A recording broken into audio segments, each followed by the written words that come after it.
Hello friends, welcome to friendly PSC. ഞാൻ ആര്യ. അപ്പോ LP UP KTET തുടങ്ങിയ പരീക്ഷകൾക്ക് വളരെ പ്രധാനപ്പെട്ടതാണ് SCERTയിലെ സയൻസ്. LP UPക്ക് മാത്രമല്ല CPO ഡിഗ്രി ലെവൽ, LDC തുടങ്ങിയ പരീക്ഷകൾക്ക് ഇപ്പോ SCERT ക്വസ്റ്റ്യൻ വരാറുണ്ട്. സ്റ്റേറ്റ്മെന്റ് ടൈപ്പ് ഒക്കെ വരുന്നത് SCERT എന്നാണ്.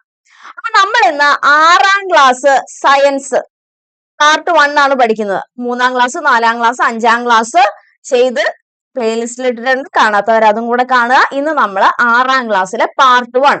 അതിൽ പഠിക്കാനുള്ളത് ജീവന്റെ ചെപ്പുകൾ, മാറ്റത്തിന്റെ പൊരുൾ, പൂവിൽ നിന്ന് പൂവിലേക്ക്, ചലനത്തിനൊപ്പം ആഹാരം, ആരോഗ്യത്തിന്, ഇങ്ങനെ 5 ചാപ്റ്ററാണ്. അപ്പൊ നമുക്ക് ക്ലാസ്സിലേക്ക് കിടക്കാം.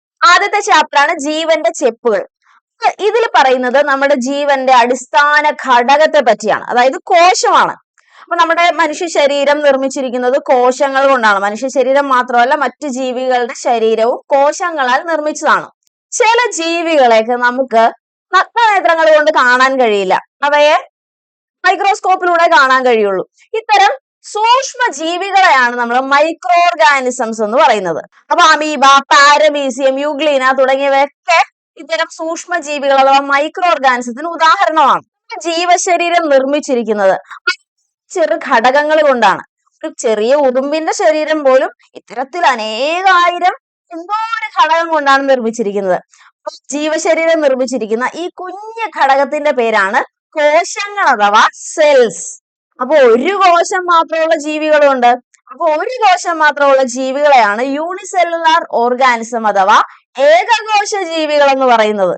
ഉദാഹരണത്തിന് അമീബ, പാരമീസിയം, യൂഗ്ലീന, ബാക്ടീരിയ, അത് ഇവിടെ എഴുതിയിട്ടുണ്ട്. ഇത് ഏകകോശ ജീവികളാണ്. ശരീരം നിർമ്മിച്ചിരിക്കുന്നു ഒന്നിലധികം കോശങ്ങൾ കൊണ്ടാണെങ്കിൽ അത്തരം ജീവികളെയാണ് നമ്മൾ ബഹുകോശ ജീവികൾ അഥവാ മൾട്ടി സെല്ലുലാർ ഓർഗാനിസംസ് എന്ന് പറയുന്നത്. അപ്പൊ ജന്തുക്കളും സസ്യങ്ങളും ഒക്കെ എന്താണ്? ബഹുകോശ ജീവികൾ അഥവാ മൾട്ടി സെല്ലുലാർ ഓർഗാനിസംസ് ആണേ. ഇനി പാഠപുസ്തകം നമ്മളോട് ചോദിച്ചേക്കാണ്, കുട്ടിയുടെയും മുതിർന്ന ആളുകളുടെയും ഒക്കെ കോശത്തിന്റെ വലിപ്പം സെയിം ആണ്, എന്തെങ്കിലും വ്യത്യാസം ഉണ്ടോ? ഇനി കോശത്തിന്റെ വലിപ്പ വ്യത്യാസം കൊണ്ടാണോ ശരീരം വലുതാവുന്നത്? അല്ല, കോശത്തിനൊക്കെ ഒരേ വലിപ്പമാണ്. അതിന്റെ എണ്ണം കൂടുതലുള്ളത് കൊണ്ടാണ് വലിപ്പം. ഇപ്പൊ കുഞ്ഞുങ്ങൾക്ക് എന്ന് പറയുമ്പോൾ കോശങ്ങളുടെ എണ്ണം കുറവായിരിക്കും, അപ്പൊ അവർ ഇത്രേ ഉണ്ടാവുള്ളൂ. വലിയ ആളുകളാണെന്ന് പറയുമ്പോൾ അവർക്ക് കുറെ കോശങ്ങൾ ഉണ്ടാവും, അതുകൊണ്ടാണ് ശരീരം വലുതാകുന്നത്. അതൊരു മെയിൻ പോയിന്റ് ആണ് ഈ ചാപ്റ്ററിൽ SCERT നമ്മളോട് പറയാൻ ഉദ്ദേശിക്കുന്ന ഒരു പോയിന്റ് ആണ്. അതായത് കോശങ്ങളുടെ എണ്ണം കൊണ്ടാണ് വലിപ്പം ഉണ്ടാകുന്നത്, അല്ലാതെ കോശത്തിന്റെ വലിപ്പം കൊണ്ടല്ല. കുറെ കോശങ്ങൾ ഉണ്ടെങ്കിൽ വലിയ ജീവിയാകും, കുറച്ച് കോശങ്ങളാണെങ്കിൽ ചെറിയ ജീവി. മനുഷ്യ ശരീരത്തിൽ പലതരം കോശങ്ങളുണ്ടെന്ന് നമുക്കറിയാം. നമ്മുടെ മസിൽ നിർമ്മിച്ചിരിക്കുന്ന ഒരു തരം കോശങ്ങൾ കൊണ്ടാണ്. എന്ത് കോശമാണ്? പേശി കോശം എന്ന് പറയും. ഇനി നമ്മുടെ നെർവ്, തലച്ചോറില് ന്യൂറോണുകളൊക്കെ പോകുന്ന നെർവ്, അതില് ഏത് കോശമാണോ ഉള്ളത്? അതില് നാഡീകോശമാണോ ഉള്ളത്. ഇനി ഈ കോശത്തിനുള്ളിൽ എന്തൊക്കെയുണ്ട്? പല കോശത്തിലെ വിവിധ ഘടകങ്ങളെ പറ്റിയാണ് ഇനി നമ്മൾ പഠിക്കാൻ പോകുന്നത്. കോശത്തില് മർമ്മമുണ്ട്. കോശത്തിന്റെ അകത്ത് എന്തോ ഒരു ലിക്വിഡ് പോലത്തെ ഒരു സംഭവമുണ്ട്. കോശത്തിന്റെ അകത്തുള്ള ബാക്കി സാധനത്തിനാണ് നമ്മൾ കോശദ്രവ്യം എന്ന് പറയുന്നത്. ഇനി കോശത്തെ പൊതിഞ്ഞുകൊണ്ടൊരു കവറുണ്ട്, അതിന് പറയുന്നതാണ് കോശസ്തരം. ഇവയൊക്കെ കോശത്തിന്റെ പ്രധാന ഭാഗങ്ങളാണ്. ഇനി കോശത്തിന്റെ കേന്ദ്രത്തിൽ നോക്കുമ്പോൾ ഒരു സംഗതി ഉണ്ട്, എന്താണ്? കോശ മർമ്മം. ഇനി കോശത്തെ പൊതിഞ്ഞിട്ടുള്ള കവറിനാണ് നമ്മൾ എന്ത് പറയുന്നത്? ആവരണത്തിനാണ് നമ്മൾ എന്ത് പറയുന്നത്? കോശസ്തരം എന്ന് പറയുന്നത്. കോശസ്തരത്തിനകത്ത് നിറഞ്ഞിരിക്കുന്ന ദ്രവ പദാർത്ഥത്തെ നമുക്കപ്പൊ എന്ത് പറയാം? കോശദ്രവം എന്ന് പറയാം, കോശദ്രവ്യം എന്ന് പറയാം. അടുത്ത ജന്തുകോശത്തിന്റെ സസ്യകോശത്തിന്റെ പടം കൊടുത്തേക്കുക. അപ്പൊ അതിലതേ മർമ്മം ഉണ്ടെന്ന് പറഞ്ഞിട്ട് മർമ്മം, രണ്ടുപേർക്കും മർമ്മം അടയാളപ്പെടുത്തിയിട്ടുണ്ട്.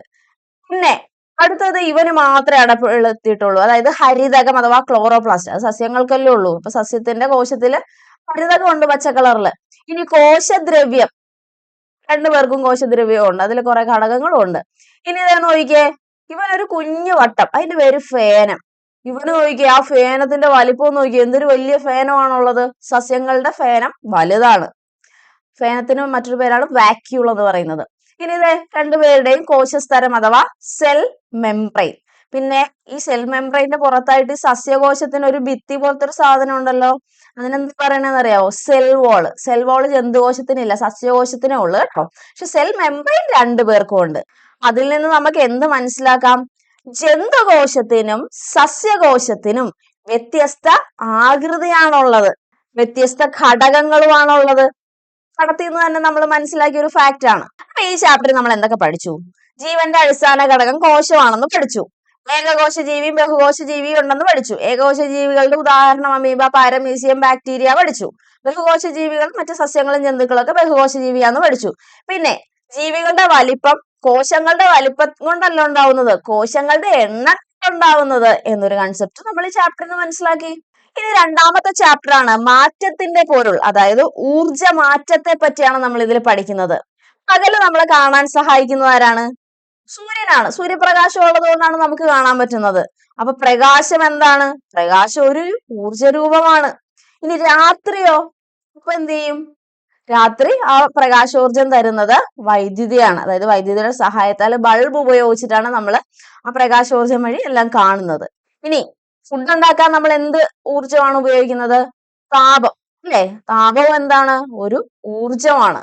ഇനി ഊർജത്തിന്റെ വിവിധ രൂപങ്ങൾ, അതായത് ഊർജം ഒരു രൂപത്തിൽ നിന്ന് മറ്റൊരു രൂപത്തിലേക്ക് മാറുന്ന കാര്യമാണ് ഇവിടെ പറഞ്ഞേക്കുന്നത്. അതായത് യാന്ത്രികോർജം. യന്ത്രം പ്രവർത്തിക്കാനായിട്ട് വേണ്ട ഊർജത്തിന്റെ പേരെന്താണ്? പേരിൽ തന്നെ ഉണ്ട്, യാന്ത്രികോർജം. യാന്ത്രികോർജം എവിടെ നിന്ന് കിട്ടും? യന്ത്രം പ്രവർത്തിക്കണമെങ്കിൽ നമ്മൾ എന്ത് ചെയ്യണം? സ്വിച്ച് ഇടണം, അതായത് വൈദ്യുതി പ്രവർത്തിപ്പിക്കണം. അപ്പൊ വൈദ്യുതിയിൽ നിന്നാണ് യന്ത്രത്തിന് പ്രവർത്തിക്കാൻ വേണ്ട യാന്ത്രികോർജം ലഭിക്കുന്നത്. അപ്പൊ വൈദ്യുതോർജമോ ഇന്ധനങ്ങൾ കത്തുമ്പോൾ ഉണ്ടാകുന്ന ഊർജമോ എഞ്ചിൻ പ്രവർത്തിക്കാൻ സഹായിക്കും. വഴി യന്ത്രഭാഗങ്ങൾ ചലിക്കും. അതായത് വൈദ്യുതോർജം അവിടെ യന്ത്രങ്ങൾ ചലിക്കാനുള്ള ഊർജമായ യാന്ത്രികോർജമായിട്ട് മാറുകയാണ്. അപ്പൊ ഊർജത്തിന്റെ പല രൂപങ്ങൾക്ക് ഉദാഹരണമാണ് വൈദ്യുതോർജത്തെ നമുക്ക് യാന്ത്രികോർജമായിട്ടൊക്കെ മാറ്റാൻ പറ്റും. ഇത്തരത്തിലുള്ള യാന്ത്രികോർജം ഉള്ളത് കൊണ്ടാണ് നമുക്ക് വാഹനമൊക്കെ പ്രവർത്തിപ്പിക്കാൻ പറ്റുന്നത്, എഞ്ചിനൊക്കെ പ്രവർത്തിക്കുന്നത്. അടുത്ത മുൻകാല ചോദ്യമാണ് കേട്ടോ. അതായത് പദാർത്ഥങ്ങളിൽ അടങ്ങിയിരിക്കുന്ന ഊർജമാണ് ഏത്? രാസോർജം. ഉദാഹരണത്തിന് പ്രകാശ സംശ്ലേഷണത്തിൽ നടക്കുന്ന ഊർജ്ജമാറ്റം ഏതാന്ന് PSC ചോദിച്ചിട്ടുണ്ട്. പ്രകാശ സംശ്ലേഷണത്തിൽ എന്താ ചെയ്യുന്ന? ഇലകൾ സൂര്യപ്രകാശം സ്വീകരിക്കും, എന്നിട്ട് ഇലകൾ ഫുഡ് ഉണ്ടാക്കും. അതായത് പ്രകാശോർജം ഉപയോഗിച്ച് വിവിധ ഘടകങ്ങളൊക്കെ ഉപയോഗിച്ച് ഭക്ഷണം പാകം ചെയ്യുന്നു. ഭക്ഷണം എന്ന് പറയുന്നത് എന്താണ്? രാസോർജമാണ്. അതായത് പ്രകാശ സംശ്ലേഷണം വഴി സസ്യങ്ങൾ സൗരോർജത്തെ രാസോർജമാക്കി മാറ്റാണ്. അപ്പൊ പ്രകാശ സംശ്ലേഷണത്തിലെ ഊർജമാറ്റം പ്രകാശോർജം ടു രാസോർജം. അപ്പൊ ഇങ്ങനെ സംഭവിക്കുന്ന രാസോർജം ആഹാര പദാർത്ഥങ്ങളിലൂടെ നമുക്ക് കിട്ടുന്നുണ്ട്, ജീവികളിൽ എത്തുന്നുണ്ട്. സസ്യങ്ങളിൽ രാസോർജം ഉണ്ട്. അപ്പൊ വിറക് കത്തുമ്പോ അവിടെ സംഭവിക്കുന്ന എന്താ? സസ്യങ്ങളിലെ സംഭരിക്കപ്പെട്ടിട്ടുള്ള രാസോർജമാണ് അവിടെ ഉപയോഗിക്കുന്നത്. അങ്ങനെ നോക്കാനാണെങ്കിൽ എല്ലാ വസ്തുക്കളിലും എന്തുണ്ട്? രാസോർജം ഉണ്ട്. അവസ്ഥാമാറ്റം, അതായത് വസ്തുക്കൾ മതിയായ അളവിൽ താപം സ്വീകരിക്കുമ്പോൾ അവർക്ക് അവസ്ഥാമാറ്റം ഉണ്ടാകും.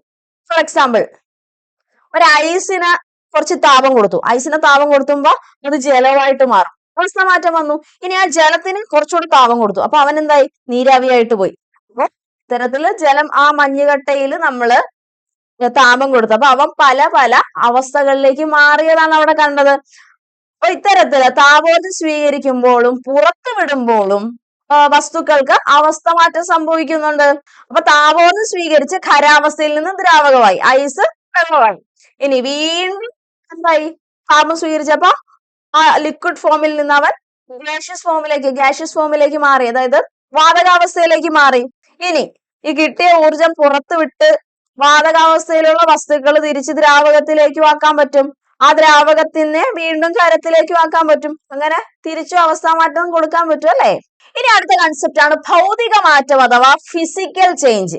അതായത് അവസ്ഥ, ആകൃതി, വലിപ്പം എന്നീ ഭൗതിക ഗുണങ്ങളിൽ വരുന്ന മാറ്റത്തെയാണ് ഭൗതിക മാറ്റം എന്ന് പറയുന്നത്. അതായത് വികസിക്കുന്നതും ഉരുകുന്നതും പൊട്ടുന്നതും കീറുന്നതും ഒക്കെ ഏത് മാറ്റത്തിന് ഉദാഹരണ? ഭൗതിക മാറ്റത്തിന് ഉദാഹരണ. പക്ഷെ ഭൗതിക മാറ്റം കൊണ്ട് ഒരു പുതിയ വസ്തു ഉണ്ടാവുന്നില്ല, ആ വസ്തു തന്നെ ഉണ്ടാവും. ഫോർ എക്സാമ്പിൾ, ഒരു മെഴുകുതിരി. ആ മെഴുകുതിരിക്ക് നമ്മൾ താപം കൊടുത്തപ്പോ അവൻ ഉരുകിപ്പോയി. ആ ഉരുകിയ സാധനത്തിനെ നമുക്ക് വീണ്ടും മെഴുകായിട്ട് മാറ്റാൻ പറ്റും. അപ്പൊ അതായത് അവർക്ക് ആ പദാർത്ഥം തന്നെയാ, മെഴുക് വേറൊരു സംഗതിയായിട്ട് മാറുന്നില്ല. അത്തരത്തിലുള്ള മാറ്റമാണ് ഭൗതിക മാറ്റം. അവസ്ഥയിലോ രൂപത്തിലോ ഉണ്ടാകുന്ന ഇത്തരം കുറച്ച് മാറ്റങ്ങൾ നമുക്ക് പഠിക്കാം. ഉറച്ച നെയ്യ് ചൂടാക്കുന്നു, അപ്പൊ അത് ഉരുകിപ്പോവും, പക്ഷെ അത് നെയ്യ് തന്നെയാണ്. പച്ചക്കറി മുറിക്കുന്നു, അത് ചെറിയ കഷ്ണങ്ങളാക്കുന്നു, അപ്പം പച്ചക്കറി തന്നെയാണ്. PVC പൈപ്പ് ചൂടാക്കുമ്പോ അത് വികസിക്കുന്നു. മെഴുക് ചൂടാക്കുമ്പോ അത് ഉരുകുന്നത്. പേപ്പർ കീറി ചെറിയ കഷ്ണമാക്കുന്നത്, വേറെ സാധനമായി പോകുന്നില്ല, പേപ്പർ തന്നെ അല്ലേ കീറിയാലും. കുപ്പി പൊട്ടുന്നു, കുപ്പി ചെറിയ കഷ്ണമായി പോകുന്നത്. അരക്ക് ചൂടാക്കുമ്പോ അത് പിന്നെ ഉരുകി മാറുന്നത്. പേപ്പർ ചുരുട്ടുന്നു, അങ്ങനെ ആകൃതിയെ മാറുന്നുള്ളൂ, അല്ലാതെ ഈ പറഞ്ഞ സാധനങ്ങളൊന്നും പുതിയ വസ്തുക്കളായിട്ട് മാറുന്നില്ല. ഇതെല്ലാം പുതിയ മാറ്റമാണ്. അപ്പൊ അവസ്ഥ, ആകൃതി, വലിപ്പത്തിന് മാത്രമേ വ്യത്യാസം വരുന്നുള്ളൂ. ഇനി അടുത്തതാണ് രാസമാറ്റം. ഇവിടെ എന്താന്ന് വെച്ചാല് ഒരു പദാർത്ഥം ഊർജം പുറത്തു വിടുകയോ സ്വീകരിക്കുകയോ ചെയ്ത് ഈ പദാർത്ഥം പുതിയ ഒരു പദാർത്ഥമായിട്ട് മാറുകയാണെങ്കിൽ ഇത്തരം മാറ്റത്തെയാണ് രാസമാറ്റം അഥവാ കെമിക്കൽ ചേഞ്ച് എന്ന് പറയുന്നത്. അപ്പൊ പുതിയ പദാർത്ഥങ്ങളായി മാറുന്ന പ്രവർത്തനമാണ് ഇവിടെ നടക്കുന്നത്. അപ്പൊ രാസമാറ്റം എന്ന് പറയുന്നത് എന്താ? തിരിച്ചൊരു വരവ് ഉണ്ടാവില്ല. അതായത് സ്ഥിരമായിട്ടുള്ള മാറ്റം. ഭൗതിക മാറ്റം എന്ന് വെച്ചാൽ എന്താ? ഒരു തിരിച്ചു വരവ് ഉണ്ടാവും. ഇതെന്താ? സ്ഥിരമായ മാറ്റമാണ്. അപ്പൊ രാസമാറ്റം സ്ഥിരമായ മാറ്റമാണ്. കുറച്ച് രാസമാറ്റങ്ങൾ നമുക്ക് നോക്കിയാലോ. സ്പൂണിൽ കുറച്ച് പഞ്ചസാര എടുത്ത് കത്തിച്ചേ, കരിയാവും. ആ കരിനെ തിരിച്ചൊന്ന് പഞ്ചസാരയാക്കിക്കേ, പറ്റുമോ? പറ്റൂല. ചോറ് അല്പനേരം ചവച്ചരയ്ക്കുമ്പോ വായിലുള്ള രാസാഗ്നിയായിട്ടൊക്കെ പ്രവർത്തിച്ച് ആ ഇതില് ഷുഗർ പുറത്തു വരികയാണ് ചെയ്യുന്നത്. അവനെ തിരിച്ച് മാറ്റാൻ പറ്റുമോ? ഇല്ല. കെമിക്കൽ ചേഞ്ച് ആണ് വന്നത്. പിന്നെ എക്സ്റേ എടുക്കുമ്പോൾ ഫിലിമിന്റെ നിറം മാറ്റുന്നത്, തിരിച്ചൊരു മാറ്റമില്ല. വസ്ത്രങ്ങൾ വെയിലത്ത് ഇട്ട് നിറം പോകുന്നത്, ഇരുമ്പ് കമ്പി തുരുമ്പെടുക്കുന്നത്, മാങ്ങ പഴുക്കുന്നത്, ഇതൊക്കെ സ്ഥിരമായ മാറ്റമാ. നീര് കൊണ്ടുള്ള പൊള്ളൽ അതേ താപനിലയിലുള്ള തിളച്ച വെള്ളം മൂലമുള്ള പൊള്ളലിനേക്കാൾ മാരകമാണ്. അതെന്തായിരിക്കും? അതായത് നമ്മുടെ ഐസ് കട്ട താപം സ്വീകരിച്ചിട്ട് ജലമാകും. ആ ജലം വീണ്ടും താപം സ്വീകരിക്കുമ്പോഴാണ് നീരാവിയാവുന്നത്. നീരാവി കൊണ്ടുള്ള പൊള്ളൽ എന്തായിരിക്കും? ജലം കൊണ്ടുള്ള പൊള്ളലിനേക്കാൾ മാരകമായിരിക്കും. ബൾബ് പ്രകാശിക്കുമ്പോൾ പ്രകാശത്തോടൊപ്പം താപം പുറത്തു വരുന്നു എന്ന് ചാപ്റ്ററിൽ കുട്ടികൾക്ക് പഠിക്കാനുണ്ട്. അപ്പോ ശരിക്കും അവിടെ ഊർജ നഷ്ടമാണ് ഉണ്ടാവുന്നത്, അല്ലെ? അപ്പൊ വൈദ്യുതോർജത്തിന്റെ ഉപഭോഗം പരമാവധി കുറയ്ക്കാൻ ഫിലമെന്റ് ബൾബുകളെക്കാൾ നല്ലത് LED ആണ്. സത്യമല്ലേ? കാരണം എന്താ? വൈദ്യുതോർജം അവിടെ പ്രകാശോർജവും താപോർജവുമായിട്ട് നഷ്ടപ്പെട്ടു പോവുക. എന്തിനാ വെറുതെ താപോർജമായിട്ട് ഈ വൈദ്യുതോർജത്തിനെ നഷ്ടപ്പെടുത്തി കളയുന്നത്? അപ്പൊ ബൾബിന് പകരം LED ഉപയോഗിക്കാം. LED എന്താണ് അങ്ങനെ താപമായിട്ട് പോകുന്നത് വളരെ കുറവാണ്. ഇനി താപം ലഭിക്കുന്നതിന് ഫിലമെന്റ് ബൾബ് ഉപയോഗപ്പെടുത്തുന്ന സന്ദർഭങ്ങളുണ്ടോ? ഇപ്പൊ ചൂട് കിട്ടാൻ വേണ്ടിയിട്ടൊക്കെ ഉപയോഗിക്കാറുണ്ട് ഫിലമെന്റ് ബൾബ്. മുട്ട വിരിക്കുന്നതിനൊക്കെ ഉപയോഗിക്കാറുണ്ട്. അപ്പോ ഊർജത്തിന്റെ പ്രധാന പോയിന്റ്സ് നമ്മൾ കവർ ചെയ്തു. ഇനി പൂവിൽ നിന്ന് പൂവിലേക്ക്, അതായത് പരാഗണവും സസ്യങ്ങളുടെ സെക്ഷൽ ഓർഗൻസിന്റെ ഭാഗങ്ങളും ഒക്കെയാണ് ഇതിൽ പറയുന്നത്. പൂവിനെ നമ്മൾ നടുക്ക് വെച്ച് കീറി അതിന്റെ ഛേദം എടുത്ത് പരിശോധിച്ചപ്പോൾ നമുക്ക് കുറെ സംഗതികൾ കാണാൻ പറ്റി. അതായത് ഈ മഞ്ഞ സാധനമില്ലേ, അതിനാണ് കേസരപുടം എന്ന് പറയുന്നത്. പിന്നെ ഈ ഇതളുകള് ദളം എന്ന് പറയും. പിന്നെ ഈ അടിയിലിരിക്കുന്ന ഭാഗത്തെ ജനിപുടം എന്ന് പറയും. പിന്നെ ജനിപുടത്തിന്റെ താഴെയിട്ട് കാണുന്നതിന് വിതളമെന്നും ഈ ഇരിപ്പിടത്തെ പുഷ്പാസനമെന്നും പൂവിന്റെ ആൺലിംഗാവയവവും പെൺലിംഗാവയവവും, അതായത് ഈ പൂവിന്റെ ഈ കാണുന്ന ഭാഗമാണ് കേസരപുടം എന്ന് പറയുന്നത്. അതാണ് ആൺലിംഗാവയവത്തിൽ പെടുന്നത്. അപ്പൊ അതിന്റെ മെയിൻ ഭാഗം എന്ന് പറഞ്ഞാല് പരാഗിയും തന്തുക്കളുമാണ്. ഇനി അടുത്തത് ഈ താഴെ കാണുന്നത് ഈ ഭാഗത്തെയാണ് ജനിപുടം അഥവാ ഗൈനീഷ്യം എന്ന് പറയുന്നത്. കേസരപുടത്തിന് ആൻഡ്രീഷ്യം എന്നും ജനിപുടത്തിന് ഗൈനീഷ്യം എന്നുമാണ് പറയുന്നത്. അതിന്റെ പ്രധാന ഭാഗം എന്ന് വെച്ചാൽ പരാഗണ സ്ഥലമുണ്ട്, ജനിതണ്ടുണ്ട്, അണ്ഡാശയമുണ്ട്. വിശദമായിട്ട് അടുത്ത് പറയാം. പൂക്കളുടെ പ്രത്യേകത എന്താണ്? അതായത് പൂക്കളിൽ നിന്ന് ഫലം ഉണ്ടാവുന്നു. ഈ ഫലം പൊട്ടിച്ചു നോക്കുമ്പോൾ അതിന്റെ ഉള്ളിൽ വിത്ത് ഉണ്ടാവും. ഈ വിത്ത് നടുമ്പോഴാണ് പുതിയൊരു ചെടിയായി മാറുന്നത്. അപ്പൊ ഇത്തരത്തില് ജീവിവർഗം അവയുടെ പുതിയ തലമുറയെ നിർമ്മിക്കുന്നതിനെയാണ് പ്രത്യുൽപാദനം എന്ന് പറയുന്നത്. അപ്പൊ സസ്യങ്ങളിൽ പ്രത്യുൽപാദനത്തിന് മെയിൻ പങ്ക് വഹിക്കുന്ന ആരാന്നറിയാവോ? പൂക്കളാണ്. അതായത് സസ്യങ്ങളുടെ ലൈംഗിക അവയവമാണ് എന്ത്? പൂക്കൾ എന്ന് പറയുന്നത്. നേരത്തെ നമ്മൾ പറഞ്ഞ ജനിപുടവും കേസരവും. ജനിപുടം അഥവാ ഗൈനേഷ്യത്തിന്റെ പ്രധാന സ്ട്രക്ചറാണ്. താഴെ കണ്ട ഭാഗമാണിത്. ഈ ഭാഗത്തിന് പറയുന്ന പേരാണ് പരാഗണ സ്ഥലം. അതായത് പൂവിന്റെ ഇത് കണ്ടോ, പൂവിന്റെ ഈ ഭാഗമാണ് പരാഗണ സ്ഥലം. അടുത്തൊരു ട്യൂബ് പോലെ വന്നിട്ടാണ് ഇത് അണ്ഡാശയം കാണുന്നത്. അപ്പൊ ഇത് പരാഗണ സ്ഥലം. പരാഗണ സ്ഥലം കഴിഞ്ഞിട്ട് താഴെ ഒരു ട്യൂബ് പോലെ പോകുന്നുണ്ട്. അതിന്റെ പേരെന്താണ്? ജനിദണ്ഡാണ്. ജനിദണ്ഡ് വന്നു ചേരുന്നത് എവിടാണ്? അണ്ഡാശയം അഥവാ ഓവ്യൂൾ അടങ്ങുന്ന ഈ ഒരു ഭാഗത്താണ്. അതായത് അണ്ഡാശയത്തിലേക്കാണ്. അണ്ഡാശയത്തിന്റെ അകത്ത് എന്തുണ്ട്? ഓവ്യൂൾ ഉണ്ടാവും.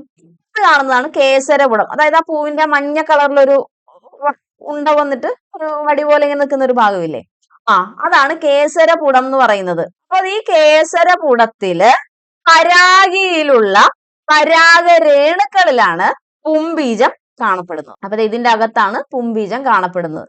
ഈ പരാഗിയില് കുഞ്ഞു കുഞ്ഞു പൊടി പോലെ കാണും പരാഗരേണുക്കള്, അതിന്റെ ഉള്ളിലാണ് പുംബീജം ഉള്ളത്. ാണ് ജനിപുടവും കേസരപുടവും കാണപ്പെടുന്നത്.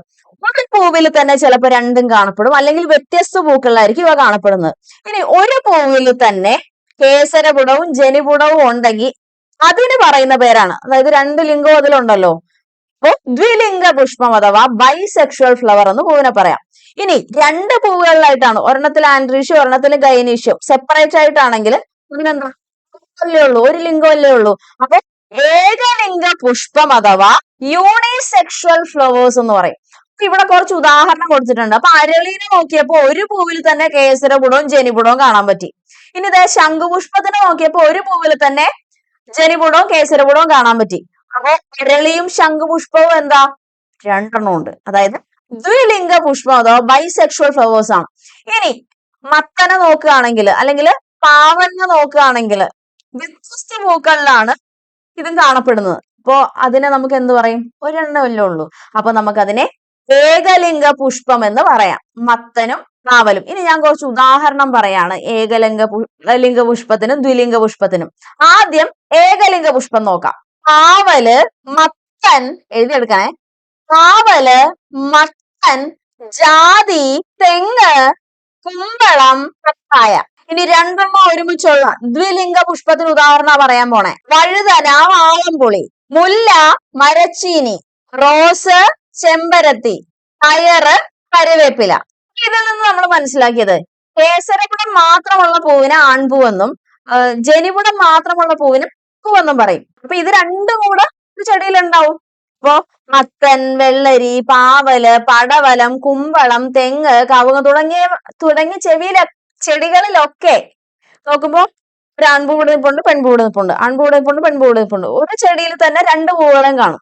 അവർ തമ്മിൽ പരാഗണമൊക്കെ നടത്തിക്കോളും. എന്നാ ചില ചെടികൾക്ക് അങ്ങനെയല്ല, അത് പുറകെ നമ്മൾ പറയും കേട്ടോ. ചെടികളിൽ എങ്ങനെയാണ് ഫലം ഉണ്ടാകുന്നത്? ഫലം ഉണ്ടാകണമെങ്കിൽ പരാഗണം നടക്കണം. അപ്പൊ ഈ പരാഗിയിൽ നിന്നുള്ള നമ്മുടെ പുംബീജം അണ്ടാശയത്തിൽ എത്തിയിട്ട് അണ്ടവുമായിട്ട് ഫ്യൂസ് ചെയ്യണം. ആ പ്രവർത്തനത്തിനാണ് പറയുന്നത് ബീജസങ്കലനം അഥവാ ഫെർട്ടിലൈസേഷൻ. ഫെർട്ടിലൈസേഷൻ അഥവാ ബീജസങ്കലനം നടന്നതിന്റെ ഫലമായിട്ടാണ് ചെടിയില് ഫലം ഉണ്ടാവുന്നത്. അപ്പൊ ഇത്തരത്തില് ബീജസങ്കലനം നടക്കണമെങ്കിൽ ആദ്യം എന്ത് ചെയ്യണം? കേസരപുടത്തിലെ പരാഗിയിൽ നിന്ന് പരാഗരേണുക്കൾ പരാഗണ സ്ഥലത്തെത്തണം. അതായത് കേസരപുടത്തിലെ പരാഗിയിൽ നിന്ന് പരാഗരേണുക്കൾ ഇങ്ങനെ വണ്ടോ പാറ്റയോ ആരെങ്കിലും വഴി പരാഗണ സ്ഥലത്ത് എത്തിയിട്ട് വേണം അവിടുന്ന് എങ്ങോട്ട് പോകാൻ, ആ ട്യൂബ് വഴി താഴോട്ട് അണ്ടാശയത്തിൽ പോയിട്ട് അണ്ടവുമായിട്ട് ബീജസങ്കലനം നടത്താൻ. കുറച്ചു മുമ്പ് കുറെ ചെടികളുടെ കാര്യം പറഞ്ഞു. ആ ചെടികളിൽ എന്താ, ആൺപൂവും കാണും പെൺപൂവും കാണും. പക്ഷെ ചില മരത്തിൽ നമ്മൾ കയറി നോക്കിയാൽ പെൺപൂവ് മാത്രമേ കാണുള്ളൂ, ചില മരത്തിൽ നമ്മൾ കയറി നോക്കുമ്പോൾ ആൺപൂവ് മാത്രമേ കാണുള്ളൂ. ചെടികളെയാണ് ഇനി പറയുന്നത്. അപ്പൊ നമുക്ക് അവരെ എന്ത് പറയാം? ആൺമരമെന്നും പെൺമരമെന്നും പറയാം അല്ലെ. അതായത് കുടപ്പന, കുടംപുളി, ജാതി തുടങ്ങിയ സസ്യങ്ങളില് ആൺമരവും പെൺമരവും ഉണ്ട്. അപ്പൊ ഇത്തരം മരങ്ങളിലുണ്ടല്ലോ ഈ കുടപ്പന, കുടംപുളി, ജാതിയിലൊക്കെ ഫെർട്ടിലൈസേഷൻ നടക്കണമെങ്കിൽ എന്താ, ഒരു കുടംപുളി ആൺകുടംപുളി വെച്ചാൽ തൊട്ട് പരിസരത്തായിട്ട് ഒരു പെൺകുടംപുളിനെ നടണം. അല്ലെങ്കിൽ തൊട്ടടുത്ത് ഈ കുടംപുളി മരമില്ലെങ്കിൽ ഇവനിങ്ങനെ നിന്ന് നശിച്ചു പോകത്തേ ഉള്ളൂ, മക്കളൊന്നും ഉണ്ടാവത്തില്ല. മനസ്സിലായോ? അപ്പൊ കുടപ്പന, കുടംപുളി, ജാതി ഇവയില് ആൺമരവും പെൺമരവും ഉണ്ട്. ഇത് നടുമ്പോ നിങ്ങൾ ശ്രദ്ധിക്കണം, ഒരെണ്ണം കൊണ്ട് വെച്ചിട്ട് കാര്യമില്ല, ആണിനെയും പെണ്ണിനെയും കൊണ്ട് നട്ടാലേ കുഞ്ഞു തൈകളൊക്കെ ഉണ്ടാവുള്ളൂ. അപ്പൊ ഈ പേരുകൾ സ്ഥിരമായിട്ട് ചോദിക്കാറുള്ളതാണ്, പഠിച്ചു വെച്ചോ. കുടപ്പന, കുടംപുളി, ജാതി. ഇനി പരാഗണം നടക്കണമെന്നൊക്കെ നമ്മൾ പറഞ്ഞു അല്ലെ. എങ്ങനെ നടക്കണം? വല്ല വണ്ടോ കിളിയോ ഒക്കെ ഈ പറയുന്ന പുംബീജത്തെ എടുത്ത പരാഗണ സ്ഥലത്ത് എത്തിച്ചാലല്ലേ നടക്കുള്ളൂ പരാഗണം. അപ്പൊ പരാഗണം നടക്കുന്നതിനെ പറ്റിയാണ് പറയുന്നത്. പരാഗിയിൽ നിന്ന് പരാഗണ രേണുക്കള് പരാഗണ സ്ഥലത്ത് പതിക്കുന്നതിനെയാണ് പരാഗണം എന്ന് പറയുന്നത്. അപ്പോ ഇത്തരത്തിൽ പരാഗണം നടത്താനായിട്ട് സഹായിക്കുന്നവരെയൊക്കെ നമുക്ക് എന്ത് പറയാം? പരാഗണകാരികൾ അഥവാ പോളിനേറ്റിംഗ് ഏജൻസ് എന്ന് പറയാം. ഈ കാണുന്ന പടത്തിൽ കാണുന്നവരൊക്കെ എന്താണ്? പോളിനേറ്റിംഗ് ഏജൻസ് ആണ്. ചില പൂക്കൾക്ക് അടുത്ത് വന്നു കഴിയുമ്പോ നമ്മൾ നാറും അല്ലെ. ഇപ്പൊ ചേനപ്പൂവിന്റെ ഗന്ധം അനുഭവിച്ചിട്ടുണ്ടോ? വൃത്തികെട്ട നാറ്റോ. നമുക്ക് ദുർഗന്ധമാണ്. എന്താ കാര്യം എന്നറിയാവോ? ഇവന്മാർക്ക് പരാഗണം നടത്തണമെങ്കിൽ ഈ വൃത്തികെട്ട മണം ഇഷ്ടമുള്ള കുറെ ഈച്ചകൾ വരണം. അതിന് വേണ്ടിയിട്ടാണ് ഇവന്മാര് ഈ വൃത്തികെട്ട മണം വെച്ചേക്കുന്നത്. ആര്? ചേമ്പിന്റെ പൂവൊക്കെ. അപ്പൊ ചേമ്പിലും ചേനയിലും ഒക്കെ പരാഗണം നടത്തണമെങ്കിൽ ഈച്ച വരണം. ഈച്ച വൃത്തികെട്ട സ്ഥലത്തല്ലേ വരുന്നത്. അപ്പൊ ഈച്ചയെ ആകർഷിക്കാനായി ഇത്തരത്തിൽ ദുർഗന്ധം വെച്ചേക്കുന്നത് ഈ പൂക്കൾക്ക്. ചെറിയ പൂക്കൾ കൂട്ടമായി കാണുന്നത് എന്തിനായിരിക്കും? ഓരോന്നിലും വന്ന് പിന്നെ മറ്റേ വണ്ടൊക്കെ ഇരുന്നില്ലെങ്കിൽ പണിയല്ലേ. അപ്പൊ ഒരുമിച്ചാണെങ്കിൽ വണ്ട് വന്നിരിക്കുമ്പോ എല്ലാവർക്കും പ്രയോജനം കിട്ടുമല്ലോ, അതുകൊണ്ടായിരിക്കാം. പിന്നെ വെള്ളിലയുടെ പൂവിന്റെ അവിടെ ഒരു വെള്ള കളർ കണ്ടോ? അതെന്തിനായിരിക്കും? വണ്ടുകളെയും ശലഭങ്ങളെയും ആകർഷിക്കാൻ വേണ്ടിയിട്ടായിരിക്കും. ബൊഗൈൻ വില്ലയിൽ നിറം മാറ്റം കാണുന്ന ഭാഗങ്ങൾ പൂക്കളാണോ? അതെ, പരാഗണം നടത്താൻ വേണ്ടിയിട്ടുള്ള ഭാഗമാണ് ആ കാണുന്നത്. ഈ വണ്ടും പാറ്റയും മാത്രമേ ഉള്ളൂ പരാഗണം നടത്തുന്നത്? അല്ല, കാറ്റ്, ജലം ഇവയും പരാഗണം നടത്തുന്നുണ്ട്. അതുകൊണ്ട് ഇവന്മാരെ നമുക്ക് എന്ത് പറയാം? പരാഗണകാരികൾ എന്ന് പറയാം. നെല്ല്, ഗോതമ്പ്, ചോളം, കരിമ്പ് ഇവയിൽ പരാഗണം നടത്തുന്നത് കാറ്റ് വഴിയാണ്. ഇമ്പോർട്ടന്റ് ആണ്, ചോദിക്കും. ചുവടെ കൊടുത്തിരിക്കുന്നതിൽ കാറ്റ് വഴി പരാഗണം നടത്തുന്ന സസ്യം ഏതാണ്? അപ്പൊ നെല്ല്, ഗോതമ്പ്, ചോളം ശ്രദ്ധിച്ചിട്ടുണ്ടോ? നെല്ല്, ഗോതമ്പ്, ചോളം വലിയ പാടമായിരിക്കും അല്ലെ, ഏക്കർ കണക്കിന് പാടമായിരിക്കും. അവിടെ പോയി വണ്ടും പാറ്റയൊക്കെ നടത്തിയില്ലെങ്കിലോ? അപ്പൊ ഇവര് തന്നെ, പ്രകൃതി തന്നെ അവരെ സൃഷ്ടിച്ചിരിക്കണത് എങ്ങനെയാ? കാറ്റത്ത് ഇങ്ങനെ ആടി ഓലയും. അപ്പത്തേക്ക് ഇവരുടെ പരാഗണ ഒക്കെ കാറ്റ് വഴി അങ്ങ് നടന്നോളും. കുരുമുളകിൽ ജലമാണ് ചോദിച്ചിട്ടുണ്ട്. അപ്പൊ ചിലപ്പോ ഓപ്ഷനിൽ മഞ്ഞുതുള്ളി എന്നായിരിക്കും. രണ്ടും ശരിയാണ് കേട്ടോ. കുരുമുളക് ചെടിയിൽ പരാഗണം നടത്തുന്നത് ആരാണ്? ജലം അഥവാ മഞ്ഞുതുള്ളിയാണ്. സപ്പോസ് ഇപ്പൊ പരാഗണം നടന്നില്ലെങ്കിലോ? ആ പരാഗണം നടത്തുന്ന ആ ജീവി അവിടെ ഒന്നും ഇല്ല. അപ്പൊ എന്ത് ചെയ്യും? അപ്പൊ നമ്മൾ കൃത്രിമമായിട്ട് പരാഗണം നടത്തും. മികച്ച വിത്തിനങ്ങൾ ഉണ്ടാക്കിയെടുക്കുന്നതിന് ഗുണമേന്മയുള്ള ചെടിയിൽ നിന്ന് പരാഗരേണുക്കൾ ശേഖരിച്ച് മറ്റൊരു പൂവിന്റെ പരാഗണ സ്ഥലത്ത് വിതച്ചിട്ടാണ്. നല്ല ഐഡിയ ആണ് അല്ലെ? അത് കൃത്രിമ പരാഗണമാണ്. പിന്നെ മെക്സിക്കൻ കാടുകളിൽ വളരുന്ന ഒരു ചെടിയാണ് വാനില. അവർക്ക് പരാഗണം നടക്കണമെങ്കിൽ മെലിപ്പോണ എന്ന ഒരു തേനീച്ച വേണം. ഈ മെലിപ്പോണനെ നമ്മളെ നാട്ടിലൊന്നുമില്ല. അപ്പൊ എന്ത് ചെയ്യും? അപ്പൊ നമ്മള് വാനിലയെ ആർട്ടിഫിഷ്യൽ ആയിട്ട് ഇത്തരത്തിൽ പരാഗണം നടത്തും. അപ്പൊ വാനില നമ്മുടെ നാട്ടിൽ കൊണ്ടുവന്ന് കൃഷി ചെയ്യുമ്പോൾ ഈ പ്രാണി ഇല്ലല്ലോ, പ്രാണിക്ക് ഇവിടെ ജീവിക്കാൻ പറ്റുന്ന ഒരു അവസ്ഥയല്ല ഉള്ളത്. അപ്പൊ നമ്മൾ എന്ത് ചെയ്യും? കൃത്രിമ പരാഗണം നടത്തും. വാനില കർഷകർ കൃത്രിമ പരാഗണമാണ് നടത്തുന്നത്. ഒരു പൂവില് ഒരു ഫലം മാത്രമാണ് ഉണ്ടാകുന്നതെങ്കിൽ, അല്ലെങ്കിൽ ഒരു പൂവ് ഒരു ഫലമായിട്ടാണ് മാറുന്നതെങ്കിൽ ഇത്തരം ഫലങ്ങളെ നമുക്ക് എന്ത് പറയാം? ലഘുഫലങ്ങൾ അഥവാ സിമ്പിൾ ഫ്രൂട്ട്. സിമ്പിൾ ആയിട്ട് ഒരു പൂവ് ഫ്രൂട്ടായി മാറിയാല് സിമ്പിൾ ഫ്രൂട്ട് അഥവാ ലഘുഫലം എന്ന് പറയും. ഈ കാണുന്ന ഒരു മാവിന്റെ ഒരു പൂ ഒരു മാങ്ങയായിട്ട് മാറും. ഒരു തക്കാളിപ്പൂ ഒരു തക്കാളിയായിട്ട് മാറും. ഇനി ഒരു പൂവിന് ഒന്നിലധികം ഫലം ഉണ്ടാക്കാൻ പറ്റുമോ? അതായത് ഒരു പൂവിൽ നിന്ന് ഒന്നിലധികം ഫലം ഉണ്ടാകുകയാണെങ്കിൽ ഇത്തരം ഫലത്തെ നമ്മൾ പറയുന്ന പേരെന്താണ്? അഗ്രഗേറ്റ് ഫ്രൂട്ട് അഥവാ പുഞ്ചഫലം. ഇപ്പൊ മലയാളത്തിൽ അർത്ഥം പഠിച്ചിട്ടില്ലേ? പുഞ്ചം എന്താ അർത്ഥം? SCRT ഞാൻ പഠിപ്പിച്ചതാ, പറയടാ. പുഞ്ചം കൂട്ടം അല്ലെ? പുഞ്ചം കൂട്ടമാണ്. അപ്പൊ ഒരു പൂവിൽ നിന്ന് ഒന്നിലധികം ഫലം ഉണ്ടായാൽ അതെന്ത് പറയും? കൂട്ടമായിട്ട് ഉണ്ടാകുകയാണ് അല്ലെ? പുഞ്ചഫലം എന്ന് പറയും. ഉദാഹരണത്തിന് സീതപ്പഴം, ബ്ലാക്ക്ബെറി, അരണമരക്ക ഇതൊക്കെ പുഞ്ചഫലത്തിന് ഉദാഹരണം. ഇതൊക്കെ പഠിച്ചു വെച്ചോണം കേട്ടോ. അടുത്തത് ചക്കയാണ്. അതായത് പ്ലാവിന്റെ ഒരു പൂങ്കുലയിൽ 100 കണക്കിന് പൂക്കൾ ഉണ്ടാവും. ഇവ എല്ലാം കൂടെ ഒരു പൊതു ആവരണത്തിൽ കേന്ദ്രീകരിക്കപ്പെട്ട് ഉണ്ടാകുന്ന ഫലം പോലെ ആവുന്നു. അതാണ് ചക്ക എന്ന് പറയുന്നത്. അപ്പൊ പ്ലാവില് 100 കണക്കിന് പൂക്കൾ ഉണ്ടാവും. ഇതില് എല്ലാത്തിനും ബീജസങ്കലനം നടക്കണമെന്നില്ലല്ലോ. അപ്പൊ ബീജസങ്കലനം നടന്ന പൂവ് എന്തായിട്ട് മാറുന്നോ? ചക്കച്ചുളകളായിട്ട് മാറും. പിന്നെ ചക്കച്ചുളയുടെ ഉള്ളിൽ എന്തുണ്ടാവും? വിത്തായിട്ട് ചക്കക്കുരു ഉണ്ടാവും. ബീജസങ്കലനം നടന്നിട്ട് ഫലമാവാത്ത പൂക്കള് എന്ത് സംഭവിക്കുന്ന വെച്ചാൽ അത് ഈ പറയുന്ന ആവരണത്തിനുള്ളിൽ ചവിണിയായിട്ട് മാറും. അപ്പൊ ഈ പറയുന്ന എല്ലാം കൂടെ ഒറ്റ ആവരണത്തിൽ വരുന്നതാണ് ചക്ക എന്ന് പറയുന്ന ഫ്രൂട്ട്. അപ്പൊ ഇത്തരത്തിലുള്ള ഫലത്തെയാണ് സംയുക്ത ഫലം അഥവാ മൾട്ടിപ്പിൾ ഫ്രൂട്ട്സ് എന്ന് പറയുന്നത്. അപ്പൊ ചക്ക എന്തിനു ഉദാഹരണമാണ്? സംയുക്ത ഫലത്തിന് ഉദാഹരണമാണ്. അടുത്തതാണ് കപടഫലം. ഇതൊക്കെ സ്ഥിരമായിട്ട് ചോദിക്കാറുള്ളതാണ്. കപടഫലം അഥവാ ഫാൾസ് ഫ്രൂട്ട്. അതായത് സസ്യങ്ങളില് ഈ പൂഞ്ഞെട്ട്, പുഷ്പാസനം തുടങ്ങിയ ഭാഗങ്ങൾ വളർന്ന് ഫലം പോലെയാകും. അതിട്ടാ കിളുക്കോ? ഇല്ലല്ലോ. അപ്പൊ ശരിക്കും അതെന്താ? പറ്റിക്കൽ പരിപാടി പോലാണല്ലേ. അത് നമ്മൾ കൊണ്ട് കുഴിച്ചിട്ടാലൊന്നും ആവത്തില്ല. അപ്പൊ ഇതിനെ കപടഫലം എന്ന് പറയാം.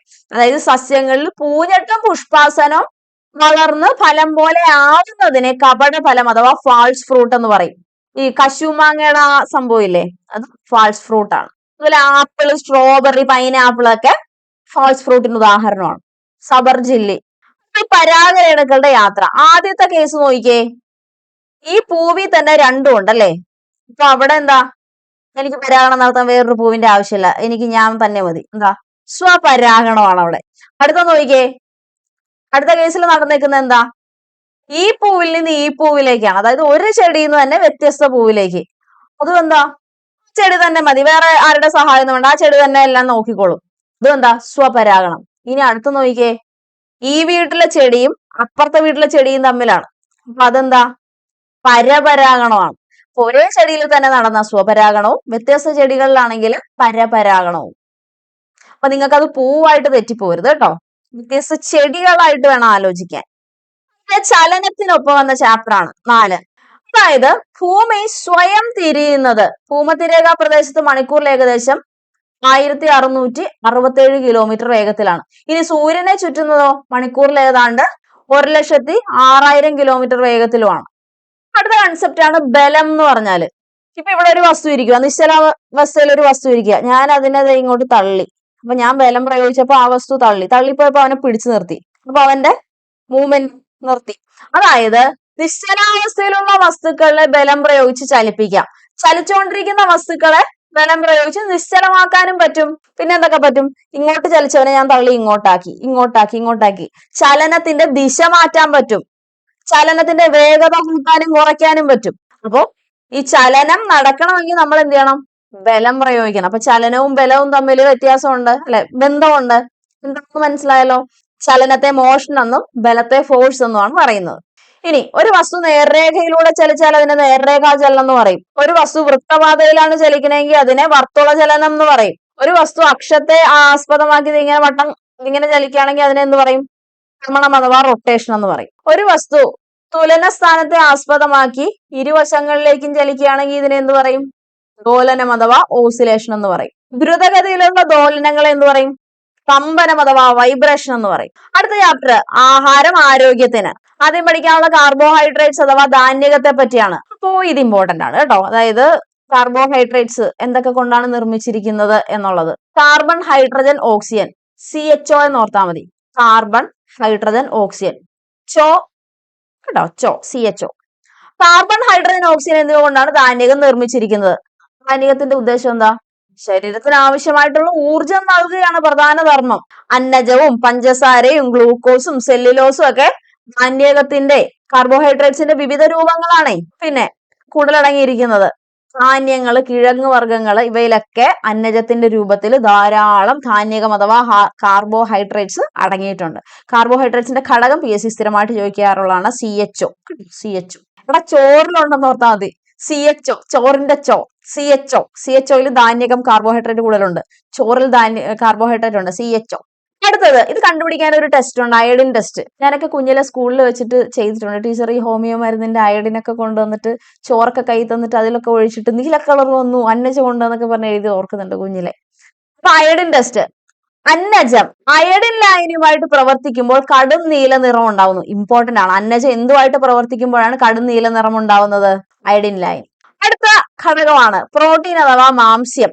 ഇതിന്റെ ഘടകം PSC ചോദിച്ചിട്ടുണ്ട്. നമ്മൾ നേരത്തെ കാർബോഹൈഡ്രേറ്റ് CHO വരെയല്ല പഠിച്ച, NS എന്നും കൂടെ ഇടണം, നൈട്രജനും സൾഫറും. പ്രോട്ടീന്റെ ധർമ്മം എന്താ? ജിമ്മിലൊക്കെ പോകുമ്പോൾ പ്രോട്ടീൻ പൗഡർ ഒക്കെ അടിച്ചു കയറ്റുമല്ലോ, എന്തിനാ? ശരീര നിർമ്മിതിക്കും വളർച്ചയ്ക്കും സഹായകരമായിട്ടുള്ള ഒരു ആഹാര ഘടകമായതുകൊണ്ടാണ് പ്രോട്ടീൻ വളരുന്ന കുട്ടികൾ പ്രോട്ടീൻ കഴിച്ചാൽ നന്നായിട്ട് വളരും. അപ്പൊ ശരീരത്തിലെ കോശങ്ങള്, മുടി, ദഹനരസം തുടങ്ങിയവയുടെ നിർമ്മാണത്തിന് പ്രോട്ടീൻ ആവശ്യമാണ്. ധാന്യങ്ങളുടെ അഭാവത്തിൽ ഊർജോൽപാദനത്തിനും പ്രോട്ടീൻ ഉപയോഗിക്കും. അതായത് നമ്മൾ മര്യാദയ്ക്ക് ഫുഡ് സമയത്ത് കഴിച്ചില്ല, നമ്മുടെ മസിലൊക്കെ വീക്ക് ആവും. എന്താ? മസിലുള്ള പ്രോട്ടീൻ ഒക്കെ എടുത്ത് ശരീരം ഊർജത്തിന് ഉപയോഗിക്കുന്നതുകൊണ്ടാവും. അതിലെ ഘടകം hydrogen, carbon, oxygen, NS, nitrogen, sulphur. പിന്നെ ഒരാളുടെ ശരീരഭാരത്തിന് അനുസരിച്ച് അതിൽ 1 കിലോഗ്രാമിന് 1 ഗ്രാം എന്ന അളവില് പ്രോട്ടീൻ നമ്മൾ കഴിക്കണം. ഇപ്പൊ 55 കിലോ ഭാരമുള്ള ആളെത്ര കഴിക്കണം? 55 ഗ്രാം പ്രോട്ടീൻ കഴിക്കണം എല്ലാ ദിവസവും. ക്വാർഷിയോർക്കർ, സ്ഥിരം PSC ക്വസ്റ്റ്യൻ. പ്രോട്ടീന്റെ അഭാവം മൂലം ഉണ്ടാകുന്ന രോഗമാണ് ക്വാർഷിയോർക്കർ. ഇത് ബാധിക്കുന്നവരുടെ ശരീരം നോക്കിയാൽ മസിൽ തീരെ ഇല്ലല്ലേ, ആകെ വയറ് മാത്രമുണ്ട്. അടുത്തത് ഫാറ്റ്, കൊഴുപ്പ് ഒത്തിരി കൂടിയ അസുഖം ഉണ്ടാവും, പക്ഷെ ഒട്ടും ഇല്ലെങ്കിലും പ്രശ്നമാണ്. എന്താണെന്ന് ഇതിപ്പോ പറയാം. ശരീരത്തിന്, നമ്മുടെ മനുഷ്യ ശരീരത്തിന് വളരെ കുറഞ്ഞ അളവിൽ മാത്രം വേണ്ടിയിട്ടുള്ള ആഹാര ഘടകമാണ് കൊഴുപ്പ് എന്ന് പറയുന്നത്. അതിൽ എന്തിലൊക്കെ ഉണ്ട്? മാംസത്തിലും മത്സ്യത്തിലും പാലിലും പാലുൽപ്പന്നം മുട്ട വിവിധതരം പരിപ്പ് തുടങ്ങിയവയിലൊക്കെ കൊഴുപ്പുണ്ട്. പിന്നെ വിവിധതരം എണ്ണ നെയ്യ് തുടങ്ങിയവ പല ഭക്ഷ്യവസ്തുക്കളിൽ നിന്നും വേർതിരിച്ചെടുക്കുന്ന കൊഴുപ്പുകളാണ്. ഈ പറയുന്ന കാർബോഹൈഡ്രേറ്റിനെ പോലെ തന്നെ കൊഴുപ്പും നമുക്ക് ഊർജ്ജമൊക്കെ തരുന്നുണ്ട്. പക്ഷെ ഇത് ഒത്തിരി ആയ പ്രശ്നമാണ്. ഇച്ചിരിയെങ്കിലും വേണം. എന്താ കാര്യം എന്നറിയാവോ? എടാ, കൊഴുപ്പിൽ ലയിക്കുന്ന വിറ്റമിൻസ് ഏതാണ്? ഫാറ്റ് സോളുബിൾ വിറ്റമിൻ ഏതാണ്? ഫാറ്റ് നമ്മുടെ ശരീരത്തിൽ അടുക്കടുക്കായിട്ട് ഇരിക്കുന്നത്, അതായത് എ ഡി ഇ കെ എന്ന് പറയുന്ന വിറ്റമിൻസ് ഫുഡിൽ നിന്ന് നമ്മുടെ ശരീരത്തിലേക്ക് ലഭിക്കണമെങ്കിൽ നമ്മുടെ ശരീരത്തിൽ ഫാറ്റ് വേണം. എന്താ കാര്യം? ഫാറ്റിൽ ലയിക്കുന്ന വിറ്റമിൻസ് ഫാറ്റ് നമ്മുടെ ശരീരത്തിൽ ഉണ്ടെങ്കിൽ ഈ വിറ്റമിൻസിനെ ലയിപ്പിച്ച് നമുക്ക് അബ്സോർബ് ചെയ്യാൻ പറ്റത്തുള്ളൂ. അതുകൊണ്ട് ചില വിറ്റമിനുകൾ കൊഴുപ്പിൽ മാത്രമേ ലയിക്കുള്ളൂ. അപ്പോൾ ഈ വിറ്റമിനുകൾ നമ്മുടെ ശരീരത്തിൽ ലഭിക്കണമെങ്കിൽ നമ്മുടെ ഭക്ഷണത്തില് നമ്മുടെ ശരീരത്തിൽ എന്ത് വേണം? കൊഴുപ്പ് വേണം ആവശ്യത്തിന്. അതാണ് കൊഴുപ്പ് വേണം എന്ന് പറയാനുള്ള റീസൺ. ഇനി കൊഴുപ്പും കൊളസ്ട്രോളും തമ്മിലുള്ള വ്യത്യാസമാണ്. കൊഴുപ്പിന്റെ ഒരു രൂപമാണ് എന്ത്? കൊളസ്ട്രോൾ. ഭക്ഷണത്തിൽ നിന്ന് ലഭിക്കുന്നത് കൂടാതെ ശരീരം സ്വയം കൊളസ്ട്രോൾ നിർമ്മിക്കുന്നുണ്ട്. കൊളസ്ട്രോൾ അധികമായാൽ എന്ത് സംഭവിക്കും? രക്തക്കുഴലിന്റെ ഉൾഭാഗത്തൊക്കെ പറ്റിപ്പിടിച്ചിരുന്ന് രക്തത്തിന്റെ ഒഴുക്കിനെ തടസ്സപ്പെടുത്തി നമ്മുടെ അറ്റാക്ക് ഒക്കെ വരുത്തും, ഹൃദ്രോഗത്തിനൊക്കെ കാരണമാകും. അതുകൊണ്ട് കൊഴുപ്പടങ്ങിയ ഭക്ഷണം കൂടുതൽ കഴിക്കുന്നത് നല്ലതല്ല. അടുത്താണ് ജീവകങ്ങള്. ജീവകങ്ങൾ ADEK നമ്മൾ ഓൾറെഡി ക്ലാസ് ഒക്കെ ഇട്ടിട്ടുണ്ട്. പിന്നെ വേറെ ഏതോ ഒരു ചാപ്റ്ററിൽ വരുന്നുണ്ട്, അപ്പൊ ജസ്റ്റ് പറയാം. പിന്നെ ധാതു ലവണങ്ങൾ അഥവാ മിനറൽസ്. ഇരുമ്പ് ഇമ്പോർട്ടന്റ് ആണ് കേട്ടോ. നമ്മുടെ രക്തത്തിലെ ഹിമോഗ്ലോബിന്റെ നിർമ്മാണത്തിന് സഹായിക്കുന്ന മിനറൽ ധാതു ലവണം ഏതാണെന്ന് ചോദിക്കാറുണ്ട്. ഇരുമ്പാണ്. ഇരുമ്പ് കൂടുതൽ അടങ്ങിയിരിക്കുന്ന ഇലക്കറികളില് മത്തന്റെ കുരുവില് മുതിര ശർക്കരയിലൊക്കെ നന്നായിട്ടുണ്ട് കേട്ടോ. ശർക്കര ഇലക്കറിയൊക്കെ അയണിന്റെ കുറവൊക്കെ ഉള്ളവരൊക്കെ എടുത്ത് കഴിക്കണം കേട്ടോ. കരളിലൊക്കെ ഉണ്ട്. അടുത്തത് കാൽസ്യം ഫോസ്ഫറസും. എല്ലുകളുടെയും പല്ലുകളുടെയും ബലത്തിനാണ് ഇത് വേണ്ടത്. പിന്നെ പേശികളുടെയും നാഡികളുടെയും പ്രവർത്തനത്തിന് വേണം. ഏത്തപ്പഴത്തിൽ നന്നായിട്ടുണ്ട് കാൽസ്യം ഫോസ്ഫറസ്. ഏത്തപ്പഴം, മരച്ചീനി, ചേന, ഇലക്കറി, പാലുൽപ്പന്നം. ഇലക്കറി കഴിച്ചാൽ രണ്ടും കിട്ടും കേട്ടോ. പിന്നെ സോഡിയം. ശരീരത്തിൽ ആവശ്യമായ ജലം നിലനിർത്തുന്നത് ആരാണ്? സോഡിയമാണ്. കറിയുപ്പിലാണ് ഉള്ളത്. പിന്നെ അയഡിൻ. തൈറോയിഡ് ഗ്രന്ഥിയുടെ ശരിയായ പ്രവർത്തനത്തിനും മാനസിക വളർച്ചയ്ക്കും ഒക്കെ അയഡിൻ വേണം. ഈ പ്രഗ്നന്റ് ആയിട്ടുള്ളവർ അയഡിൻ ഒക്കെ ടെസ്റ്റ് ചെയ്യത്തില്ല. അഥവാ എന്തെങ്കിലും പ്രശ്നം ഉണ്ടെങ്കിൽ മരുന്നൊക്കെ കൂടെ സെറ്റ് ആകും. കാരണം എന്താ? കൊച്ചിന്റെ മാനസിക വളർച്ചയെ ബാധിക്കാതിരിക്കാൻ വേണ്ടിയിട്ട്. അപ്പൊ കടൽ വിഭവങ്ങള്, അയഡിൻ ചേർത്ത ഉപ്പ്, കടൽ മത്സ്യങ്ങളുടെ തല, ഇതിലൊക്കെ അയഡിൻ ഉണ്ട്. ഇനി പോഷക അപര്യാപ്തത അഥവാ ന്യൂട്രിയൻ ഡെഫിഷ്യൻസി ഡിസീസ് ഏതൊക്കെയാണ്? അതായത് പോഷക ഘടകങ്ങളുടെ അപര്യാപ്തത ശരീര വളർച്ച മുരടിപ്പിക്കുന്നതിനും പലതരം രോഗങ്ങൾ ഉണ്ടാക്കുന്നതിനും കാരണമാകും. ഇത്തരം രോഗങ്ങളെയാണ് നമ്മൾ പോഷക അപര്യാപ്തത രോഗങ്ങൾ എന്ന് പറയുന്നത്. ഇനി കുറച്ച് പോഷക ഘടകങ്ങളും അപര്യാപ്ത രോഗങ്ങളും ഇതുപോലെ തന്നെ പഠിച്ചോളൂ. ഇത് തന്നെ ചോദിക്കും നിങ്ങൾക്ക്. വിറ്റമിൻ എ നിശാന്തത. മങ്ങിയ പ്രകാശത്തിൽ കാണാൻ കഴിയാത്തത് നിശാന്തത. വിറ്റമിൻ എ കണ്ണും കരളും എന്ന് പഠിച്ചു വെച്ചിട്ടില്ല. അതായത് കണ്ണിന്റെ പ്രവർത്തനത്തിന് വിറ്റമിൻ എ വേണം. കരളിൽ ശേഖരിക്കുന്നു, കരളിൽ സ്റ്റോർ ചെയ്യുന്നു മിച്ചമുള്ളത്. വിറ്റമിൻ ബി വായ്പുണ്ണ്, വായിൽ വ്രണങ്ങൾ ഉണ്ടാവുന്നത്. Vitamin C scurvy. ഞാൻ വിറ്റമിന്റെ കോഡ് ചെയ്തിട്ടുണ്ട്. ഫ്രണ്ട്ലി PSC വിറ്റമിൻ കോഡ് എന്ന് യൂട്യൂബിൽ സെർച്ച് ചെയ്താൽ നല്ല കിണ്ണം ക്ലാസ് കിട്ടും. ക്ലാസ്സിൽ വെച്ച് തന്നെ പഠിക്കാം. പിന്നെ ബി കോംപ്ലക്സിന്റെ കോഡൊക്കെ പറയുന്നുണ്ട്. വിറ്റമിൻ സി സ്കർവി PSCയുടെ സ്ഥിരം ചോദ്യം. എങ്ങനെ ഓർക്കും? സി സ്കർവി മൊത്തത്തിൽ ഒരു സ്മയം. മോണയില് പഴുപ്പും രക്തസ്രാവവും. നാവികരുടെ രോഗം സ്കർവിയാണ്. വിറ്റമിൻ ഡി കണ. അസ്ഥികൾ കനം കുറഞ്ഞ് വളയുന്നു. ഇരുമ്പ് അനീമിയ, രക്തക്കുറവ്, വിളർച്ച. അയഡിൻ, ഗോയിറ്റർ, തൊണ്ടവഴി. ഇത് സ്ഥിരം PSC ചോദ്യമാണ്. ഇനി പോഷകേതര ഘടകമായിട്ടുള്ള ജലം നമ്മുടെ ശരീരത്തിൽ വേണമെങ്കിൽ എന്തിനാണ്? നമ്മുടെ ശരീരത്തില് 2/3 ജലമാണ്. തലച്ചോറിന്റെ 85%, രക്തത്തിന്റെ 90%, എല്ലുകളുടെ 25% ജലമാണ്. എല്ലില് 25. കാരണം SCERT ബേസ്ഡ് ആയിട്ടായിരിക്കും ക്വസ്റ്റ്യൻ വരുന്നത്. അപ്പൊ ഈ ശതമാന കണക്ക് പഠിക്കണം കേട്ടോ. ദഹനം ഉൾപ്പെടെ ശാരീരിക പ്രവർത്തനങ്ങളിൽ പ്രധാന പങ്ക് വഹിക്കുന്നതാണ്. പിന്നെ മൂത്രം, വിയർപ്പ് മുതലായവയിലൂടെ പ്രതിദിനം 2.5 ലിറ്റർ ജലം നമ്മുടെ ശരീരത്തിൽ നിന്ന് നഷ്ടമാവുന്നുണ്ട്. 2.5 ലിറ്ററെങ്കിലും നിങ്ങൾ ഡെയിലി കുടിക്കാറുണ്ടോ? ഇത്ര നഷ്ടപ്പെടുന്നുണ്ട് എന്തായാലും. അതിനാൽ ധാരാളം വെള്ളം നമ്മൾ കുടിക്കണം. അടുത്ത നാരുകൾ അഥവാ ഫൈബർ. ആഹാരത്തിലൂടെ ലഭിക്കുന്നതും എന്നാൽ ശരീരത്തിന് ദഹിപ്പിക്കാൻ കഴിയാത്തതുമായ ഒരു തരം ധാന്യകം ഏതാണ്? ഇമ്പോർട്ടന്റ് ആണ്. ഫൈബർ അഥവാ നാരുകൾ. ശരീരത്തിന് ദഹിപ്പിക്കാൻ കഴിയാത്ത ധാന്യകമാണ് നാരുകൾ. ഇവ പ്രധാനമായിട്ട് സെല്ലുലോസ് കൊണ്ടാണ് നിർമ്മിച്ചിരിക്കുന്നത്. ശരീരത്തിന് പോഷക ഘടകങ്ങൾ നൽകുന്നില്ലെങ്കിലും നാരുകൾ വൻകുടലിലെ വിസർജ്യ വസ്തുക്കളുടെ സഞ്ചാരത്തെ സുഗമമാക്കുന്നു. ഈ കോൺസ്റ്റിപ്പേഷൻ ഒക്കെ വരുമ്പോൾ ഡോക്ടർ നാരടങ്ങിയ ഫുഡ് കഴിക്കാന്ന് പറയും. അപ്പൊ എന്താ? എന്ന് പോകുള്ളൂ. അപ്പൊ വൻകുടലിലെ വിസർജ്യ വസ്തുക്കളുടെ സഞ്ചാരത്തെ സുഗമമാക്കുന്നത് നാരുകളാണ്. അപ്പൊ തവിടടങ്ങിയ ധാന്യങ്ങൾ, ഇലക്കറികള്, പച്ചക്കറികള്, വാഴയുടെ തണ്ട്, വാഴക്കൂമ്പ് എന്നിവയില് ധാരാളം നാരുകളുണ്ട്. അടുത്ത സമീകൃത ആഹാരം എന്താണ്? ശരീരത്തിന് വേണ്ട എല്ലാ പോഷക ഘടകങ്ങളും ആവശ്യമായ അളവിൽ അടങ്ങിയിരിക്കുന്ന ഭക്ഷണത്തെ സമീകൃത ആഹാരം എന്ന് പറയാം. അപ്പൊ ഇത്രയാണ് SCERT 6ാം ക്ലാസ്സിലെ പാർട്ട് 1. പിന്നെ നമ്മുടെ ബുക്ക് വാങ്ങാത്തവരാരെങ്കിലും ഉണ്ടെങ്കിൽ വാങ്ങിക്കൊള്ളുക. മലയാളത്തിന്റെ ബുക്കാണ്. LP-UPക്കും KTETനും LDC CPO ഡിഗ്രി ലെവൽ എല്ലാത്തിനും യൂസ്ഫുൾ ആണ്. അപ്പൊ ബുക്ക് നമ്മുടെ വാട്സപ്പ് വഴി വാങ്ങുന്നവർക്ക് ഈ ബുക്കിന്റെ ക്ലാസ്സും അതിനുശേഷം ഇറങ്ങിയ മലയാളം ക്ലാസ്സും SCERT ക്ലാസ്സും ഒക്കെ കൊടുക്കുന്നുണ്ട്. അപ്പോൾ വേണ്ടവർക്ക് വാങ്ങാം. പിന്നെ നമ്മുടെ ഫ്രണ്ട്ലി PSC ആപ്പിൽ ജനറൽ PSCയുടെ മലയാളം ക്ലാസ് നല്ല കിടലിനായിട്ട് ചെയ്തിട്ടുണ്ട്. മലയാളത്തിൽ ബുദ്ധിമുട്ടുള്ളവർക്ക് നമ്മുടെ ആപ്പ് ഡൗൺലോഡ് ചെയ്ത് കോഴ്സിൽ ജോയിൻ ചെയ്യാവുന്നതാണ്. പിന്നെ യൂട്യൂബ് വഴി നമ്മൾ 25 ദിവസത്തെ ഒരു മലയാളം സ്റ്റഡി പ്ലാൻ ചെയ്യുന്നുണ്ട് ജനറൽ PSCക്ക്. LP-UPക്കാർക്ക് ഉടനെ തുടങ്ങും കേട്ടോ. അപ്പൊ ജനറൽ PSC LDC CPO ഒക്കെ ഉള്ളവർക്ക് ആ 25 ഡേയ്സ് പറയുന്ന പോലെ പഠിച്ചു കഴിഞ്ഞാൽ മലയാളത്തിന് നന്നായിട്ട് മാർക്ക് സ്കോർ ചെയ്യാം. നമുക്ക് അടുത്ത ദിവസം 6ാം ക്ലാസ്സിൽ പാർട്ട് 2 ആയിട്ട് കാണാം. Bye bye.